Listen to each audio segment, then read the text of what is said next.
Praise the lord. మన ప్రభువును ప్రియరక్షకుడైన యేసుక్రీస్తు వారి శక్తిగల నామంలో మీ అందరికీ నా హృదయపూర్వక వందనాలు. ఈరోజు దేవుడు మనందరికీ అనుగ్రహిస్తున్న శ్రేష్టమైన వాగ్దానము. నా సంచారములను నీవు లెక్కించియున్నావు, నా కన్నీళ్లు నీ బుడ్డిలో నుంచబడి ఉన్నవి, అవి నీ కవిలలో కనబడును గదా. కీర్తనల గ్రంథం 56వ అధ్యాయం 8వ వచనం. ప్రియులారా, ఈ మాటలు వింటున్న మీ అందరి జీవితాలలో దేవుడు తన మెండైన ఆశీర్వాదములను కుమ్మరించి ఈ వాగ్దానం మనందరి ఎడల నెరవేర్చునుగాక. ఆమేన్. ప్రియ సహోదరి సహోదరుడా, ఈనాడు మనం కష్టం వచ్చినా, బాధొచ్చినా, శ్రమలు సమస్యలు సంభవించినా ఎంతో బాధపడుతూ ఉంటాము కదా. వాటన్నిటి నుండి విడుదల రావాలని ఎందరినో ఆశ్రయిస్తాము, ఏవేవో ప్రయత్నాలు చేస్తాము. ఈనాడు మనకు సంతోషం కంటే దుఃఖించే పరిస్థితులే ఎక్కువగా ఉంటున్నాయి. కొందరికైతే కుటుంబంలో బాధలు, భర్తల వలన, భార్యల వలన, బిడ్డల వలన, బంధువులను బట్టి, స్నేహితులను బట్టి, చుట్టుప్రక్కల వారిని బట్టి ఎన్నో బాధలను అనుభవిస్తూ ఉంటారు. లేక అనారోగ్యాన్ని బట్టి కన్నీరు కార్చేవారుంటున్నారు.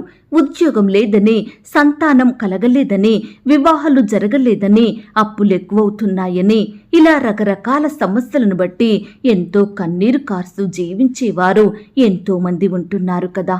అయితే ఈనాడు నువ్వు దేవుని బిడ్డగా మారి ఆయనను సొంత రక్షకునిగా అంగీకరించిన నీ జీవితంలో నువ్వు కన్నీటికి గురవుతున్నావా? ప్రియ దేవుని బిడ్డ, నువ్వు ఎలాంటి పరిస్థితిని బట్టి కన్నీరు కార్చినా ఆ కన్నీరు ఏమాత్రం వృధా కాదు. ఎందుకంటే నువ్వు కార్చేది మనుషుల వద్ద కాదండి. అవును ప్రియులారా, ఈనాడు మనుషుల వద్ద మనం కన్నీరు కార్స్తే అది వృధా అవుతుంది. మన కన్నీటిని చూసి వారెంతో సంతోషపడతారు. కానీ దేవుని వద్ద నువ్వు కన్నీరు కార్స్తే నీ ప్రతి కన్నీటి బొట్టుకు ఆ దేవుడు గొప్ప సహాయం అందిస్తాడు. ప్రియులారా, ఆ దేవుడు మన కన్నీటినంతటినీ తన బుడ్డిలో భద్రపరుస్తున్నాడు. అవునండి, ఒకానొక దినాన దేవుడు మన ప్రతి కన్నీటి చుక్కకు గొప్ప ప్రతిఫలం ఇవ్వబోతున్నాడు. ఈనాడు మనం అనుకుంటాము, నేనెంతో దుఃఖిస్తున్నాను, దినమంతా ఏడుస్తున్నాను, దేవుడు నా బాధను తీర్చడా, నా కన్నీటిని ఆయన చూడట్లేదా అని కొన్నిసార్లు దేవునిపై కోపం తెచ్చుకుంటాము కదా. ప్రియ సహోదరి సహోదరుడా, నీ కన్నీరు దేవుడు భద్రపరుస్తున్నాడని గుర్తుంచుకో. ఈనాడు దేవుని యొద్దకు వెళ్ళి ప్రార్థిస్తూ కార్చే కన్నీటిని ఆ దేవుడు లెక్కిస్తున్నాడండి.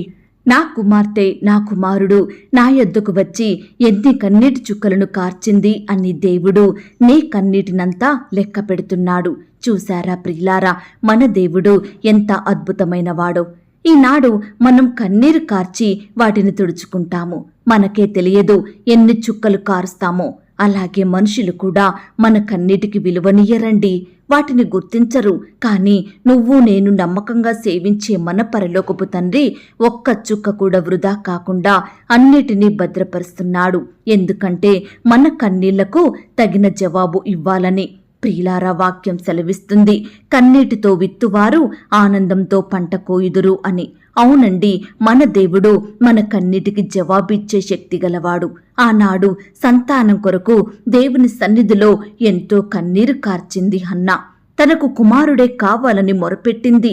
ప్రియులారా, తన కన్నీటి చుక్కలు దేవుడు లెక్కించినప్పుడు లెక్కకు మించినవిగా ఉన్నాయేమో కదా. అందుకే శ్రేష్టమైన కుమారుణ్ణి దేవుడు అనుగ్రహించాడు. అలాగే హిజ్కియా తన రోగాన్ని బట్టి మరణిస్తానని తెలిసిన కానుండి దేవుని పాదాలను విడిచిపెట్టలేదు. తనకు ఆయుష్ నిమ్మని ఎంతో కన్నీరు కార్చాడు. కాబట్టే దేవుడు తన కన్నీటికి తగినట్లుగా 15 సంవత్సరాల ఆయుష్ను అధికంగా అనుగ్రహించాడు. ప్రియ సహోదరి సహోదరుడా, మన దేవుడు అడిగి ఊహించిన దానికంటే అత్యధికంగా చెయ్యశక్తిగల దేవుడండి. ఈ దినమున నువ్వు నీ భర్త రక్షణ కొరకు, నీ పిల్లల మారు మనసు కొరకు కన్నీరు కారుస్తున్నావా? నీ కుటుంబమంతా దేవుని సన్నిధిలో కనబడాలని, ఆయన్ని ఆరాధించాలని ప్రార్థిస్తున్నావా? నువ్వు విశ్వాసంతో ఎదగాలని ఆశపడుతున్నావా? నీకు సంతానం కలగాలని కన్నీటితో దేవునికి మొరపెడుతున్నావా? నీ అప్పులు తీరాలనా? నీ వివాహం జరగాలనా? నీకుద్యోగం రావాలనా? నీ ఆర్థిక కొరతలు, నీ సమస్యలు, నీ కష్టాలు తీరాలని మొరపెడుతున్నావా? ప్రియ దేవుని బిడ్డ, ఈనాడు నీ సమస్య ఏదైనా నీ బాధ ఎలాంటిదైనా కన్నీటితో దేవునికి ప్రార్థించు, ఉపవాసంతో మొరపెట్టు. దినమంతా కన్నీరు కార్స్తూ శక్తిని కోల్పోయిన నీకు తప్పకుండా దేవుడు నీ కన్నీటికి తగినట్లుగా నీ జీవితంలో అద్భుత కార్యాన్ని జరిగిస్తాడు. ప్రియ సహోదరి సహోదరుడా, నా కన్నీరు ఎంతో విలువైనది. మన కన్నీటికి మనుషులు విలువనియ్యరు, కానీ ఆ కన్నీరు దేవునికి ఎంతో ముఖ్యం. కాబట్టి వృధాగా పనికిరాని వాటి కొరకు, అనవసరమైన వారి కొరకు ఏడవకండి. నిన్ను సృష్టించిన నీ దేవుని కొరకు ఏడువు. నీ అక్కరలు దేవునినే తీర్చమని ఏడువు. అన్నావలే దేవుని యొద్దకు వెళ్లి ప్రార్థించు. ఈనాడు నీ సమస్య ఏదైనా, నీ బాధ, నీ కష్టం ఎలాంటిదైనా నీ దేవునికి చెప్పు. వాటిని కేవలం దేవుడు మాత్రమే తీర్చగలుగుటకు సమర్థుడు. ఇంతవరకు దేవుని దగ్గర నువ్వెంతో కన్నీరు కారుస్తూ ప్రార్థించావేమో, నీకు జవాబు రాబోతుందండి. నీ జీవితంలో దేవుడు అద్భుతాన్ని చెయ్యబోతున్నాడు. విశ్వాసంతో దేవునికి స్తోత్రం చెల్లించు. ప్రియ దేవుని బిడ్డ, ఈ విధంగా ప్రార్థించు. నా కన్నీటిని నీ కవులలో ఉంచినందుకు స్తోత్రమయ్యా. నా కన్నీటి బొట్టులను లెక్కించినందుకు స్తోత్రం దేవా. దయచేసి నాకు సహాయాన్ని పంపించండి తండ్రి. నా జీవితంలో అద్భుతాన్ని చెయ్యండి దేవా. నా బిడ్డల జీవితంలో గొప్ప కార్యములు జరిగించండి. మా కుటుంబాన్ని ఆశీర్వదించండి. మేలులు ఉపకారముల చేత మమ్మను తృప్తిపరచండి అని మీరు విశ్వాసంతో ప్రార్థించితే దేవుడు తప్పకుండా మీకు సహాయం చేస్తాడు. ప్రియులారా, మన సంచారములు ఆ దేవుడు లెక్కించి ఉన్నాడండి. మన కన్నీళ్లను ఒక బుడ్డిలో ఉంచినాడు. వాటన్నిటికీ గొప్ప జవాబు ఒకానొక రోజు రాబోతుంది. కాబట్టి విశ్వాసాన్ని విడిచిపెట్టకు, నమ్మకాన్ని వదిలివేయకు, ప్రార్థనకు దూరం కాకు. ఎందుకంటే నువ్వు ప్రార్థన ఆపేస్తే దేవుడు నీ ప్రార్థనకు జవాబు ఇవ్వలేడు. కాబట్టి నిత్యము మొరపెట్టు. సమయమందును అసమయమందును ఆ దేవాది దేవునికి ప్రార్థించు. నీ సమస్య కొరకు, నీ అనారోగ్యం కొరకు, నీ అక్కర కొరకు, నీ బాధ కొరకు కన్నీటితో మొరపెట్టు. తప్పకుండా హన్నా ప్రార్థన ఆలకించినట్లుగా నీ ప్రార్థనని కూడా ఆలకిస్తాడు. హిజ్కియా రోగాన్ని దూరపరిచినట్లుగా నీ అనారోగ్యాన్ని కూడా దూరపరుస్తాడు. నీకు స్వస్థతనిస్తాడు, మంచి ఆయుష్యం దయచేస్తాడు. ఈ మాటల మీద మీరు విశ్వాసం ఉంచినట్లయితే నాతో కలిసి ప్రార్థనలో ఏకీభవిస్తారా? ప్రార్థన. మహాపరిశుద్ధుడైన మా ప్రియ పరలోకపు తండ్రి, నమ్మదగిన మా గొప్ప దేవా, కృపయు కనికరములు కలిగిన మా యేసయ్య, మీ బంగారు పాదములకు లెక్కించలేని స్తుతులు స్తోత్రములు చెల్లించుకుంటున్నాం తండ్రి.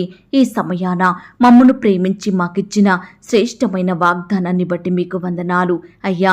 మా కన్నీటిని మీ బుడ్డిలో దాచి ఉంచే దేవుడోగా, మా కన్నీటి బొట్టుకు సమాధానమిచ్చే దేవుడోగా, మా జీవితంలో అద్భుతాన్ని జరిగించే దేవుడోగా ఉన్నందుకు వందనాలు స్తోత్రాలు చెల్లించుకుంటున్నాం తండ్రి.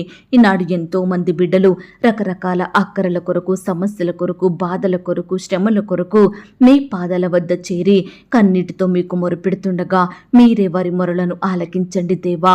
మీ గొప్ప సహాయాన్ని ప్రతి బిడ్డకు అందించమని ప్రార్థిస్తున్నాం తండ్రి. ఈ దినమంతా నీ బిడ్డలైన వారందరి చుట్టూ మీ దూతలు నుంచండి దేవా. బిడ్డలు రకరకాల పనుల నిమిత్తం వెళ్తూ వస్తుండగా మీరే వారికి చక్కని క్షేమాన్ని, బలాన్ని, కాపుదల, భద్రతను అనుగ్రహించమని ప్రార్థిస్తున్నాం తండ్రి. దుష్టు నుంచి రక్షించండి దేవా. అపవాది నుండి దూరపరచమని ప్రార్థిస్తున్నాం తండ్రి. దయగల దేవా, ఎందరైతే ప్రియులు ఈ దినమున వివాహ ప్రయత్నం చేస్తున్నారో అట్టి బిడ్డల ప్రయత్నాలన్నిటినీ మీరు సఫలపరచండి దేవా. యవ్వన సహోదరి సహోదరులను అందరినీ కూడా మీరు జ్ఞాపకం చేసుకొని మీ చిత్తంలో ఏర్పాట్లో ఉన్న సాటి అయిన సహాయాన్ని ప్రతి ఒక్కరికి దయచేయమని ప్రార్థిస్తున్నాం తండ్రి. ఈ దినమున ఎందరైతే వివాహాలు జరుపుకోవాలని ఆశపడుతున్నారో అట్టి బిడ్డల ఆశను మీరు తీర్చండి దేవా. ఆ యొక్క వివాహం అంతట్లో తోడుగా ఉండండి దేవా. ఆ యొక్క వివాహం మీ నామానికి మహిమకరంగా జరుగుటకు సహాయం చేయండి. ప్రతి కొరతను కూడా మీరు తీసివేయండి దేవా. వివాహం జరిగిన తర్వాత ఒకరినొకరు అర్థం చేసుకుని ప్రేమ కలిగి జీవించుటకు సహాయం చేయండి దేవా. అయ్యా, భార్యాభర్తలైన వారిని మీరు జ్ఞాపకం చేసుకోండి. వారి మధ్య మనస్పర్ధలు, కలహాలు, విభేదాలు, పంతాలు, పట్టింపులు తొలగించండి దేవా. ఒకరినొకరు అర్థం చేసుకుని ప్రేమ కలిగి మీ యందు భయం, భక్తి, విశ్వాసం కలిగి జీవించుటకు సహాయం చేయండి దేవా. ఈనాడు ప్రవ్వా, నీ బిడ్డలైన వారందరినీ కూడా మీరు జ్ఞాపకం చేసుకోండి. మంచి జ్ఞానం చేత నింపండి, ఆత్మీయంగా బలపరచండి దేవా. ఈనాడు మాలో శరీరానుసారమైన జీవితం ఉండకుండా ఆత్మానుసారంగా మేము జీవించుటకు ఉండుటకు సహాయం చేయండి. యవ్వన సహోదరి సహోదరులందరినీ మీరు జ్ఞాపకం చేసుకోండి. యవ్వన కాలంలో మీ కాడిని మోసే బిడ్డలుగా ఉండుటకు సహాయం చేయండి. మీ పరిచర్య చేసే మనసును కలిగి ఉండుటకు సహాయం చేయండి. తల్లిని తండ్రిని సన్మానించే హృదయాన్ని వారికి దయచేయండి ప్రవ్వా. ఈనాడు కుమారులు కుమార్తెలు కూడా నాయన చిన్ననాటి నుంచే మిమ్మల్ని స్మరించే బిడ్డలుగా సిద్ధపరచండి దేవా. మీ నామానికి మహిమ తెచ్చే బిడ్డలుగా మీరే వారిని మార్చమని ప్రార్థిస్తున్నాం తండ్రి. సంతానం లేక బాధపడుచున్న ప్రతి బిడ్డ బాధను కూడా మీరు తీర్చండి దేవా. మీ సొంత సమయంలో బిడ్డలకు శ్రేష్టమైన గర్భఫలాన్ని బహుమానంగా అనుగ్రహించండి దేవా. అయ్యా ఈనాడు ప్రవ్వా ఎంతో మంది బిడ్డలు సంతానం కలగాలని రకరకాల హాస్పిటల్స్ చుట్టూ తిరుగుతున్నారు, ఎన్నో టెస్టులు చేయించుకుంటున్నారు, మందులు మింగుతున్నారు, కానీ ఎలాంటి ఫలితం లేక బిడ్డలు ఎంతో బాధపడుతున్నారు దేవా. ఆర్థికంగా నష్టపోతున్నారు దేవా, ఆరోగ్యాన్ని కోల్పోతున్నారు తండ్రి. ఒక్కసారి అలాంటి బిడ్డల పట్ల మీ గొప్ప కార్యం జరిగించండి దేవా. మీరే వారిని దృష్టించండి దేవా. వారి ఎడల మీ చిత్తం సంపూర్ణంగా బయలుపరచమని ప్రార్థిస్తున్నాం తండ్రి. మూయబడిన గర్భాలను తెరిచే శక్తి కలిగిన దేవుడవు తండ్రి. ఏ సమస్యను బట్టి వారి గర్భాలు మూయబడిన స్థితిలో ఉంటున్నాయో, సంతానం అందక బాధపడుచున్నారో అట్టి వారందరినీ కూడా మీరు జ్ఞాపకం చేసుకోండి దేవా. మీ గొప్ప సహాయం వారికి అందించమని ప్రార్థిస్తున్నాం తండ్రి. ఆర్థికపరమైన ఇబ్బందులను బట్టి బాధపడుచున్న వారిని కూడా మీరు జ్ఞాపకం చేసుకోండి. ఆర్థికంగా బలపరచండి దేవా. అక్కరలు కొరతలు మీరు తీర్చండి దేవా. బిడ్డలు చేసే ఉద్యోగంలో వ్యాపారంలో మీరే క్రమక్రమంగా వారిని ఆశీర్వదించమని అభివృద్ధి పరచమని హెచ్చించమని ప్రార్థిస్తున్నాం తండ్రి. అనారోగ్యాలతోటి బాధపడుచున్న వారిని కూడా మీరు ముట్టండి దేవా. స్వస్థపరచండి దేవా. బాగు చేయండి. బిడ్డలకు మంచి ఆరోగ్యం దయచేయమని ప్రార్థిస్తున్నాం తండ్రి. ఎందరైతే హాస్పిటల్లో ఐసీయూలో మరణకరమైన పరిస్థితిలో ఉంటున్నారో అట్టి వారందరినీ మీ గాయపడిన పరిశుద్ధ హస్తంతో తాకండి దేవా. సంపూర్ణంగా ముట్టి బాగు చెయ్యండి. సజీవులనుగా కాపాడమని ప్రార్థిస్తున్నాం తండ్రి. అయ్యా ఈ దినమున నీ బిడ్డలైన వారు ఎక్కడికైతే ప్రయాణమై వెళ్తున్నారో వారి ప్రయాణాలలో తోడయుండి చక్కని క్షేమాన్ని దయచేయండి. ఈనాడు ప్రవ్వా నాయన ఉద్యోగాల కొరకు పై చదువుల కొరకు ఫారెన్ వెళ్లాలని ప్రయత్నిస్తున్న బిడ్డల ప్రయత్నాన్ని మీరు సఫలపరచండి దేవా. సకాలంలో వీసా పొందుకొనుటకు సహాయం చేయండి దేవా. ఫారెన్లో నివాసం ఉంటున్న బిడ్డల చుట్టూ కూడా మీ దూతల్ని అగ్ని కంచెగా ఉంచి కాపాడమని, వారు చేసే పనినంతటిని దీవించమని ప్రార్థిస్తున్నాం తండ్రి. గృహాలు లేక బాధపడుచున్న బిడ్డల బాధను మీరు తీర్చండి దేవా. గృహాలు కలిగి ఉండాలని ఆశపడుతుండగా మీరే వారి ఆశలను తీర్చమని ప్రార్థిస్తున్నాం తండ్రి. అలాగే దేవా ఈనాడు బేదరికంలో కరువులో ఉంటున్న బిడ్డలందరినీ కూడా మీరు జ్ఞాపకం చేసుకోండి దేవా. వారి స్థితిని అంతటిని మీరు మార్చమని, బిడ్డల్ని తృప్తిపరచమని, అక్కరలు కొరతలు మీరు తీర్చమని ప్రార్థిస్తున్నాం తండ్రి. కుటుంబంలో శాంతి సమాధానం నెమ్మది లేక బాధపడుచున్న వారిని కూడా మీరు జ్ఞాపకం చేసుకోండి. ఎందరైతే విడిపోయిన కుటుంబ సభ్యులుగా ఉంటున్నారో వారందరినీ కూడా మీరే కలపండి దేవా. విడిపోయిన బంధువులను, విడిపోయిన స్నేహితులను మరలా కలపమని ప్రార్థిస్తున్నాం తండ్రి. ఈనాడు మీ పరిచర్య చేస్తున్న సేవకులను, సేవకురాళ్ళ కుటుంబాలను మీరు దీవించండి దేవా. ఆ యొక్క సేవా పరిచర్యలో ఎదురయ్యే ప్రతి సమస్యను సంపూర్ణంగా దూరపరచమని ప్రార్థిస్తున్నాం తండ్రి. కోర్టు సమస్యలతోటి, ల్యాండ్ సమస్యలతోటి, భూ తగాదాలు, వివాదాలతోటి ఎన్నో సంవత్సరాలుగా కోర్టుల చుట్టూ తిరుగుతూ బాధపడుచున్న వారందరినీ కూడా మీరు దృష్టించండి దేవా. బిడ్డల పట్ల సంపూర్ణమైన న్యాయం జరిగించమని ప్రార్థిస్తున్నాం తండ్రి. రిక్వెస్ట్ పెడుతున్న బిడ్డల్ని కూడా మీరు జ్ఞాపకం చేసుకోండి దేవా. అయ్యా బిడ్డల కష్టము, వ్యాధి, బాధ, సమస్యలు, అక్కరలు, కొరతలు సమస్తం మీకు తెలుసు ప్రభా. బిడ్డలు ఎంతో విశ్వాసంతో, ఆశతో, నమ్మకంతో ఆ యొక్క కామెంట్ బాక్స్లో రిక్వెస్ట్లు పెడుతుండగా ప్రతి రిక్వెస్ట్కి కూడా మీరే గొప్ప సహాయం, సమాధానం దయచేయండి ప్రవ్వా. బిడ్డల కన్నీటిని మీరు తొడవండి దేవా. వారి హృదయంలో గొప్ప సంతోషం నింపమని ప్రార్థిస్తూ ఇంతవరకు మా ప్రార్థనలు మీరు విన్నందుకు వందనాలు, స్తోత్రాలు చెల్లిస్తున్నాం తండ్రి. ప్రార్థనలో ఏకీభవించిన ప్రతి బిడ్డను కూడా పేరు పేరున దీవించి ఆశీర్వదించమని, బిడ్డలు కలిగి ఉన్న సమస్తం చుట్టూ మీ దూతల్ని కంచెగా ఉంచి కాపాడమని, ఈ దినమున బిడ్డల పట్ల మీరే అద్భుత ఆశ్చర్య కార్యములను జరిగించమని ప్రార్థిస్తూ నన్ను నేను తగ్గించుకుంటూ మీ నామాన్ని హెచ్చిస్తూ మా కొరకు త్వరలో తిరిగి రానయ్యున్న యేసుక్రీస్తు వారి పరిశుద్ధమైన నామంలో ప్రార్థించి అతి మికిలిగా ప్రతిమిలాడి వేడుకొనుచున్నాం తండ్రి. ఆమేన్. ప్రియ సహోదరి సహోదరుడా, దయచేసి మీ యొక్క ప్రార్థన అవసరతలు నాకు కామెంట్ బాక్స్లో తెలియచేయండి. ఈనాడు మీ బాధ ఏమిటో, మీ కష్టం ఏమిటో, దేని గురించి మీరు చింత కలిగి దుఃఖిస్తున్నారో ప్రతిదీ నాకు వివరంగా తెలియజేసినట్లయితే నేను ప్రతిదినమే ఉదయకాలం మీ యొక్క ప్రార్థన విన్నపాలను ప్రభు పాదాల చెంత పెడుతున్నాను. దేవుడు తప్పకుండా మీకు జవాబునిస్తాడు. ఆయన మాట మీద విశ్వాసం ఉంచండి. ప్రియులారా, ఎవరైతే పడకల మీద లేవలేని స్థితిలో ఉంటున్నారో దయచేసి వారికి ఈ వాగ్దానం వినిపించండి. కొత్తగా మన ఛానల్ చూస్తున్న వారు దయచేసి సబ్స్క్రైబ్ చేసుకోండి. ఈ మాటల్ని బట్టి మీరు ఆత్మీయంగా ఆశీర్వదించబడినట్లయితే దీనిని మీరు లైక్ చేయండి, మీకు తెలిసిన వారందరికీ షేర్ చేయండి. ప్రియులారా, ఇంతవరకు ప్రార్థనలో ఏకీభవించిన మిమ్మును మీ కుటుంబాలను దేవుడు అత్యధికంగా ఆశీర్వదించి దీవించును కాక. మరలా రేపు మనమందరము కలుసుకొని దేవుని వాగ్దానాన్ని పొందుకొని ఆయనను స్తుతించుదాం. అంతవరకు ప్రభు కృప మనందరికీ తోడయుండి నడిపించి కాచి కాపాడి భద్రపరచునుగాక. ఆమేన్. God bless you.